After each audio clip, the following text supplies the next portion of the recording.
तर ह्या दोन बाईक आता आलेत आणि आमच्या दोन बाईक.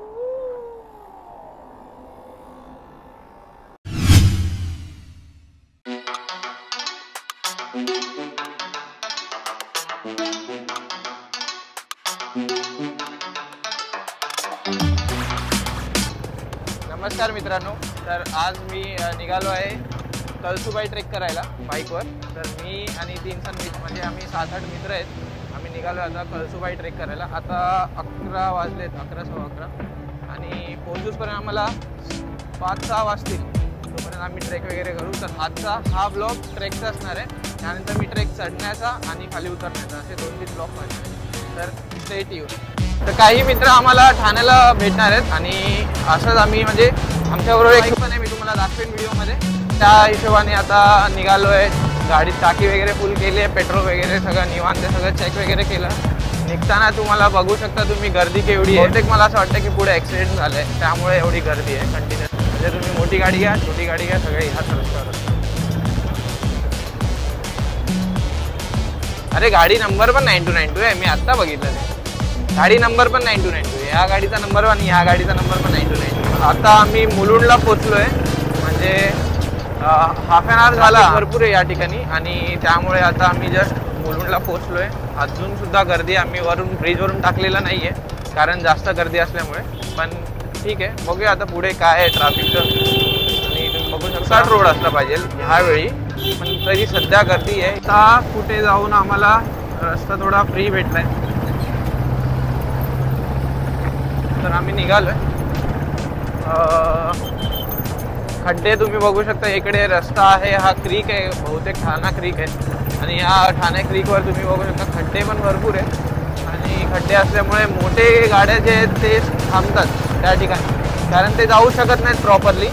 मोठे गाड्या थांबतात, त्यामुळे बाकीच्या गाड्या थांबतात आणि मग ह्या सगळ्या प्रॉब्लेममुळे मग मागे पूर्ण जाम. तर माझ्यासोबत साक्षी आहे. तर ती म्हणजे मला टेन्शन आलेलं की मी व्लॉगिंग कसा करू, कारण बाईक स्कूटीवर मला व्लॉगिंग करायला जमतं पण बाईकवर नाही जमणार, कारण गिअर आहे आणि क्लच वगैरे दाबायला लागतो. त्यामुळे मला व्लॉगिंगचं टेन्शन होतं.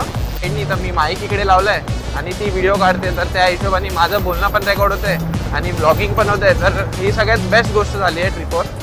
आणि ट्रिप पण खूप मस्त होणार आहे. इकडे वाढलेली आहे आणि सगळे जॅकेट वगैरे तर कॅरी केलेलेच आहे. तर पुढे तर मला असं वाटतं भरपूर थंडी असेल. आता सध्या तर आहे नॉर्मली, पण पुढे वाढेल माझ्या अंदाजे. तर ही ट्रॅफिक एकदा कमी झाली की थोडं गाडी चालवायला पण बेटर वाटेल, कारण बहुतेक सर्वीकडेच रस्त्याचं काम चालूच आहे आणि त्यामुळे हा इश्यू आहे. बाकी काय नाही. बघू शकता की एवढे मोठे गाड्या जर येत असतील या रस्त्यावर, तर रात्रीच्या वेळी तर आहे, अलाउड आहे गाड्यांसाठी. पण तरी रोड एवढा मोठा नाही आहे की ह्या गाड्या आणि बाकीच्या गाड्या पण फिट होतील. मी कल्याण फाट्यावर एक छोटासा ब्रेक घेतो. आमचं प्लॅनिंग तर हेच आहे की सकाळी सनराईज बघायला भेटेल सूर्योदय तिकडे, आणि त्याच प्लॅनिंगनुसार आम्ही निघालो आहे लवकर. बघूयात सूर्योदय बघायला भेटतो की नाही, पण तरीसुद्धा आम्ही प्रयत्न करू की सनराईजच्या टायमाला आम्ही पोहोचू तिकडे आणि तो जो दृश्य आहे तो कॅप्चर करता येईल त्या ठिकाणी. तुम्ही बघू शकता की व्हिडिओग्राफी एकदम टॉप नॉच क्वालिटीवर चालू आहे. तर ती साक्षी व्हिडिओसुद्धा काढते. तर सगळ्यात बेस्ट गोष्ट झाली आहे या ठिकाणी ब्लॉगिंग करण्यासाठी, कारण मला याच गोष्टीचं टेन्शन होतं की बुलेटवर मी ब्लॉगिंग कसं करू, कारण मी काय होल्डर वगैरे लावलेला नाही आहे बुलेटला. आणि 360 तर आहे तसा प्यूसचा, 360वर ब्लॉगिंग तर करत नाही आहे. पण 4 व्हीलरने तर भरपूर वेळ लागेल. 2 व्हीलर आहे तर काय एवढं हे इश्यू नाही आहे. 2 व्हीलर तर निघते साईडून इथून तिथून, पण 4 व्हीलर असेल तेव्हा प्रॉब्लेम होतो. आम्ही आता कसारा घाट हॉटेलला थांबलो आहे, जे माझे मित्र येणार आहेत.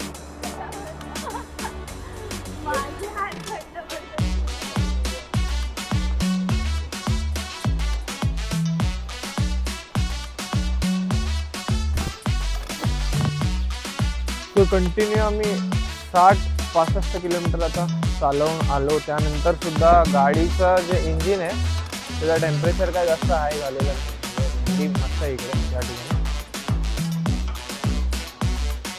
तर ह्यावेळी जाताना मला ग्लव्स घालायला लागतील. हे काय चहा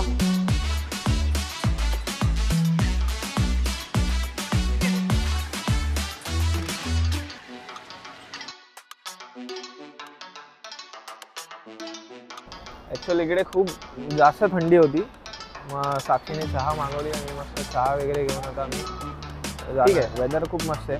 आता तुम्ही येऊ शकता या ठिकाणी. बाईक राईडला तर खूप मजा येते. तर चहा, कॉफी आणि नॉर्मली आम्ही जे स्नॅक्स आणलेलं ते छोट्या मोठ्या गोष्टी खाल्ल्यानंतर थोडं आता बरं वाटतंय. कारण थंडी होती, म्हणजे आतासुद्धा थंडी आहे, तर थंडी वगैरे भरपूर आहे. त्यामुळे हातात तुम्ही ग्लव्स घालून या. जॅकेट प्रॉपर कॅरी करा. मी काय नॉर्मलच जॅकेट घातलेलं आहे, तर तुम्ही पण येताना जॅकेट, ग्लव्स आणि बाकी सगळ्या गोष्टी ज्या थंडीला प्रोटेक्ट करतील त्या सगळ्या गोष्टी घालून. तर हेल्मेट सगळ्यात इम्पॉर्टंट आहे, जे कान तुमचे एअरटाईट करतील, त्यामुळे तुम्हाला थोडी थंडी कमी होईल. तर साक्षी मास्टर शेफ. ॲक्च्युअल मला टेन्शन होतं ब्लॉगिंग कसं करू. साक्षीने ऑप्शन काढला दुसरा, मस्त ब्लॉगिंग स्टार्ट झालं. हे काय आहे? Boiled vegetables, broccoli. ॲक्च्युअली असेच काय नवीन नवीन गोष्टी बनवत असते. तर ह्या 2 बाईक आत्ता आलेत आणि आमच्या 2 बाईक. गाडीत हवा कमी असल्यामुळे हवा भरायला लागते. 22-23 होती पॉईंट, आणि त्यामुळे गाडी खड्ड्यात जाताना थोडी हलत होती. त्यामुळे आता चेक केलं. बाकीचे मित्रसुद्धा आलेत आणि त्यांच्याकडे टायर इन्फ्लेटर होतं, त्यामुळे मग आता टायर इन्फ्लेटरमधून हवा भरून आम्ही थोड्या वेळाने परत कळसोबाई ट्रेकसाठी पुढे निघतोय. तर आता आम्ही 1 तासभराचा हॉल्ट घेऊन निघालोय. कसारा घाट आता लागलाय.